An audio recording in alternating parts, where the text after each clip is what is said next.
Day three of helping Reddit get unstuck. My name is Caleb Morgan, but you already know that. Today's comment, it says this. It says, "It's now been a year of me working as an administrative assistant." Then they go on to say, "Although my bank account is chilling, their soul is completely drained. They say they feel completely purposeless and like they're just a piece of driftwood in the ocean." Listen to this. It says, "I want a job that gives me structure, purpose, and a work schedule that allows me to occasionally be free to go out in the world at 1 p.m. on a Tuesday without taking PTO. Does such a job exist that I can achieve without almost losing my sanity in the process?" Now, we all want to find work that can cover our needs, that can fulfill the needs that we have, and at the same time not have to sacrifice the things that are also important to our lives. These are other needs, right?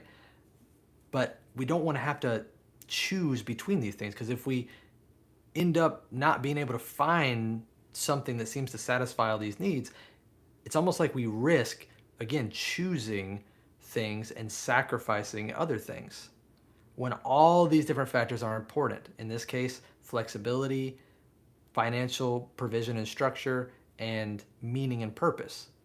So I think the question here really is,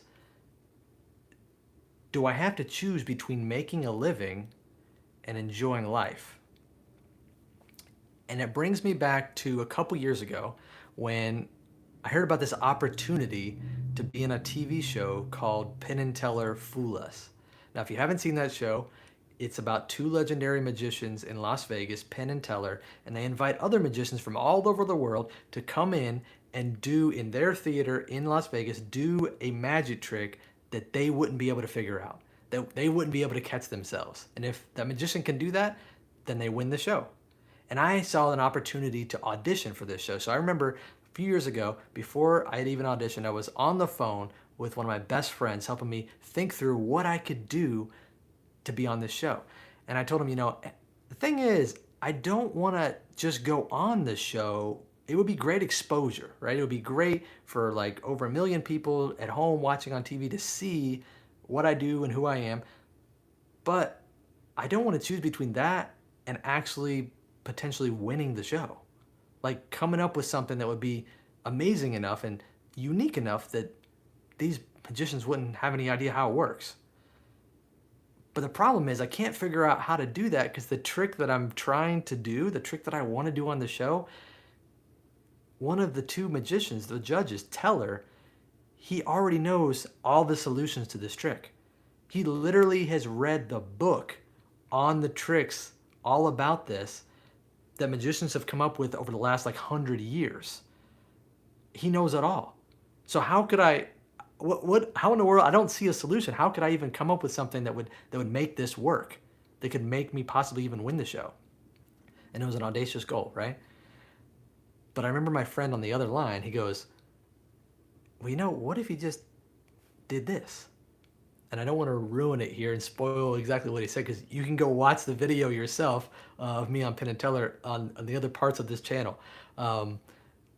But when he said, "What if you just do this?" After this, don't watch it now. Wait till later. What if he just did this? He later told me, I didn't even think that was going to work. I just kind of spouted out a possible solution and just kind of went with it. And I thought for a second, I'm like, that's kind of crazy enough. It might actually work. And fast forward a few months later, I was on the stage in Las Vegas in front of Penn and Teller and doing the trick that we came up with, and I actually won the whole show. It actually worked. I won the whole thing. And it was amazing. And I didn't have to choose between just being on the show and actually winning the show. And the thing about it all, even though it was so much fun and amazing and, life-changing for me, one of the big lessons learned there was, just because you don't see a solution doesn't mean one doesn't exist. Just because you don't see the solution right now doesn't mean one doesn't exist. And so, a magician has to have this mentality when we're designing a magic trick, designing a moment that feels impossible for an audience. We have to confront the impossible part of how could I make this even look good? How could I even do something that would make something so amazing that the audience is astonished, that they don't know how it works? And the way we can confront that is by going between two mentalities. The first says, there's no way, right? Isn't that what we all think when we come against something impossible? There's no way. There's no way. We've already seen all the solutions. We've already seen everything that everybody's come up with. I don't see a solution. There's no way.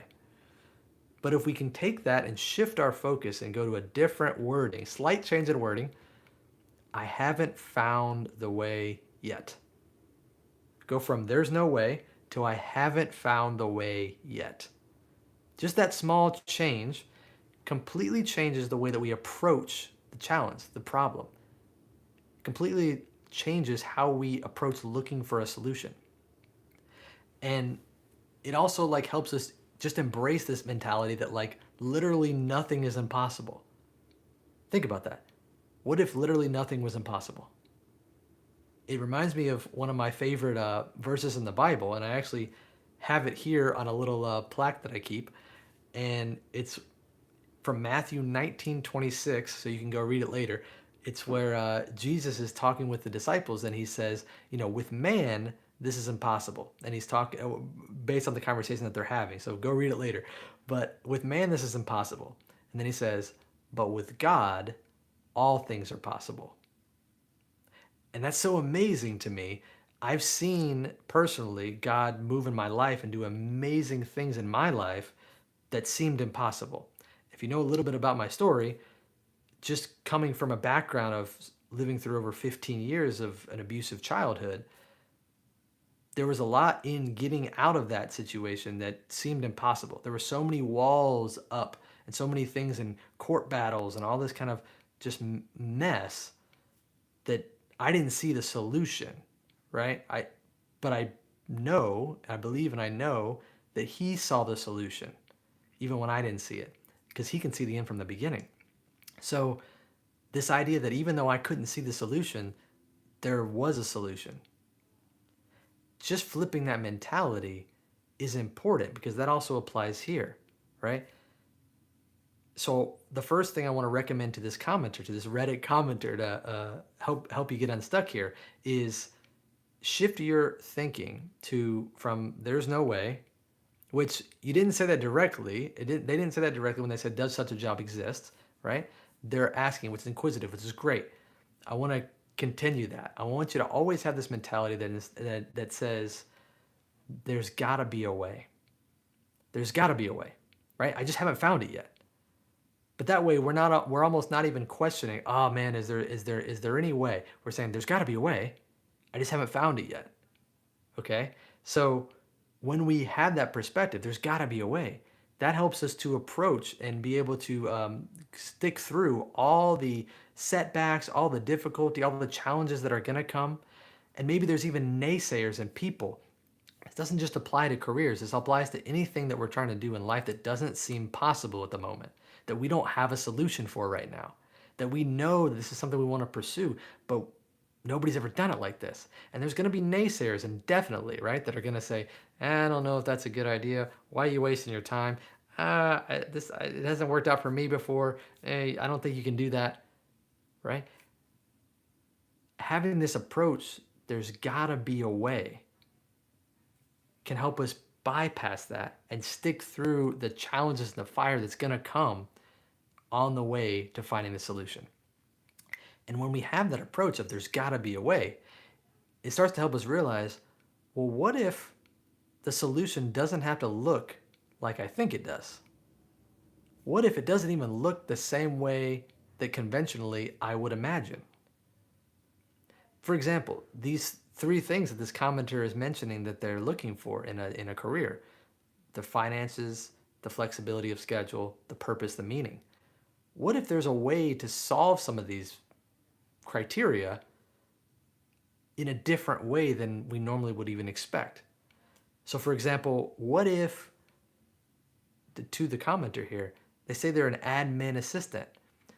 What if you could find purpose, not necessarily in the job description of admin assistant that you accepted, not necessarily in the purpose, mission statement of the company you work with. But maybe you could find a secret purpose in the work that you do. Maybe you could say, for example, all the people that I'm going to interact with as an admin assistant today, I have no idea what's going on in their lives. And what if all those people, as they come in, I'm going to make this interaction they have with me one of the best interactions they've had all day long? What if I'm going to create a situation where they feel so welcomed and they get a little joy in their lives because maybe they haven't had that in a while? Do you know there's some people that like maybe live alone or live in kind of a remote type situation where they're not talking to a lot of people on a daily, or maybe they live with around a lot of toxic people and have toxic relationships and situations in their life, or maybe they're secretly living through an abusive situation. We hope and pray not, but we never know what's going on in people's lives. Like it was when I was a kid, right? I was secretly living in an abusive situation that people didn't know. But what if you could be that light, that encouragement to that person to lift them up just a little bit in their day, because you have this secret mission, this purpose inside of you to say, "Hey, I've been put in this position and I'm going to do my best job to the fullest." Or what if you could say, "Hey, I'm going to be the best admin assistant I can with all this paperwork. I'm going to do such an excellent job because I'm going to be countercultural to the whole quiet quitting thing. I'm not going to do that. I'm going to actually do the best job that I possibly can because I'm going to represent myself, and I'm going to represent my family, and I'm going to represent my future legacy with the excellence with which I handle these documents and handle this invoices and handle my interactions with the boss and the staff, and how early I get there and how well I do the job while I'm there." What if you could have that purpose and meaning in a different part of the job, in a different way than you ever expected? Or maybe even the flexibility piece. What if there was a way to talk with your supervisor and get a different type of schedule? Maybe some different types of hours, or some kind of a hybrid approach. Is it possible? I used to have a job myself years and years and years ago where I worked for a picture this, a tax company that was not like CPAs, but it was like a online education company that helped create online courses for tax professionals so they could work with clients, because they have to do like continuing education for their clients to be able to work with clients. So the company I was working with, would create these courses for them. And so I was kind of the admin assistant for this company, and I was talking to tax professionals all day long on customer service calls and also through email. So I could do that in the office with the other people in the company, or a few days a week I could take that office computer to my house and have the flexibility of location and be able to like work from the couch and do the same work. Now that wasn't really flexibility of hours, but it shows you an interesting perspective. Like there's actual jobs out there that exist that are totally different than the norm that could make something like this possible. So what if it doesn't have to look the way you even thought that it has to look? And so I want to leave you with 3 different quick ideas just to get you started on ways that you could approach this, ways that we can configure this. And I'm speaking directly to the person who wrote this comment, but if you're watching this right now or on the replay, feel free to put in the comments, your perspective, your thoughts on these 3 different, aspects that this person is talking about. This finances, flexibility of schedule, and the purpose and the meaning.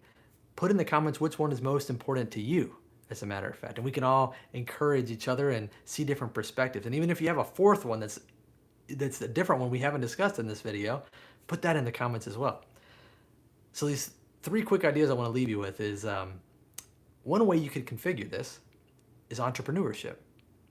Now, I say that first because I love entrepreneurship, but I will also say entrepreneurship is very difficult, right? And it's not for everybody, and that's totally okay. We're all created with amazing gifts and different talents of different ways.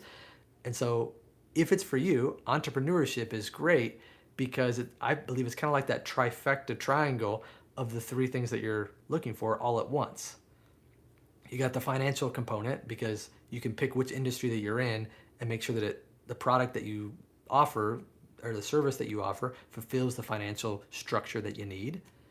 And then you have the flexibility of schedule because you're your own boss, so you can decide how and when you work to a degree, right? Because clients are also kind of like the boss in an entrepreneurial situation. So you got to figure that out, but there's a lot more flexibility there. And then the purpose and meaning, you could just choose to be in an industry to create an impact and difference in the world that you want to make. So I believe it's kind of a perfect trifecta there. But what if entrepreneurship is not for you? I have a couple other ideas. What if you could find a flexible job that had flexible hours? And maybe you work a couple hours in morning hours in the beginning of the week and then evening hours at the end of the week. Or maybe you work one weekend day and have your Tuesday off, like you mentioned, to be able to do whatever you wanted at 1 p.m. instead of having to be in the office. Maybe there's a better way to even work that schedule out. But at this point, you could be thinking, well, where do I even find a job that would have flexible hours? And that brings me to the third idea. What if you worked for an entrepreneur? And I've done this several times in my working career before I was my own entrepreneur. That company I mentioned to you before, that the tax company, that was an entrepreneur created that. And then I worked for another entrepreneur before. But what's great about this is admin assistant is a role that many entrepreneurs need, right? They need someone to help do these very important daily operations of the business, and invoicing and conversations with customers and customer service and all these sales type things and things like that. Sales is maybe a different role, but these types of things, admin assistant, they need to be able to have these things taken off their plate so they can focus on CEO type decision making and things like that. And if you were able to team up with an entrepreneur who needed help in this area, then you could also negotiate like flexibility of schedule and what's the pay structure look like, and also choose to work with an entrepreneur that is doing a mission that you believe in already. It helps you to know you're doing meaningful work because you're backing a company that's doing something that you really, really, really believe in. So these are just a few examples, a few ideas to kind of get you started, because it kind of goes back at the end. There's so many different ideas out there. There's so many possible solutions. It's just about, can we shift our perspective so that even though we can't see the solution right now, we can keep going believing that one exists. And we do that by saying, again, having this unwavering belief that even though it feels like there's no way, the truth is there's gotta be a way. And I haven't figured it out yet, but I'm going to figure it out. And I just want to encourage anybody watching this video, you can do this. You got this, okay? You're uniquely positioned to be the person that you are, okay? You have amazing gifts and talents and skills. You are irreplaceable. If you haven't heard that recently, I'm going to remind you, you are irreplaceable and amazing. And so your career doesn't necessarily define who you are, but a career is a very important decision, something we're talking about here. This also applies to other decisions that we make in life, big decisions to move or change relationships or what have you. At the end of the day, if we can have that perspective that there's gotta be a way, it can help open the door to possibilities that we didn't even see were there before. So if you have, again, in the comments section, I want you to put a comment of, what is the thing that's most important to you? What's the most important to you when you start to think about career? Is it the finances? Is it the flexibility of schedule? Is it the purpose and meaning? Or is there maybe a fourth thing that we haven't mentioned yet that is even more important to you? Put that in the comments here. And if you have a question about any of these things we talked about, or maybe even specific decision making that you're working through yourself, or maybe even a question about the comment that we pulled from Reddit this week or today, put that in the comments as well. I'll be checking these comments in the week to come, even on the replay. So thank you so much for being here. Again, my name is Caleb Morgan. This is day 3 of helping Reddit get unstuck. You got this, and we'll see you on the next one. Bye.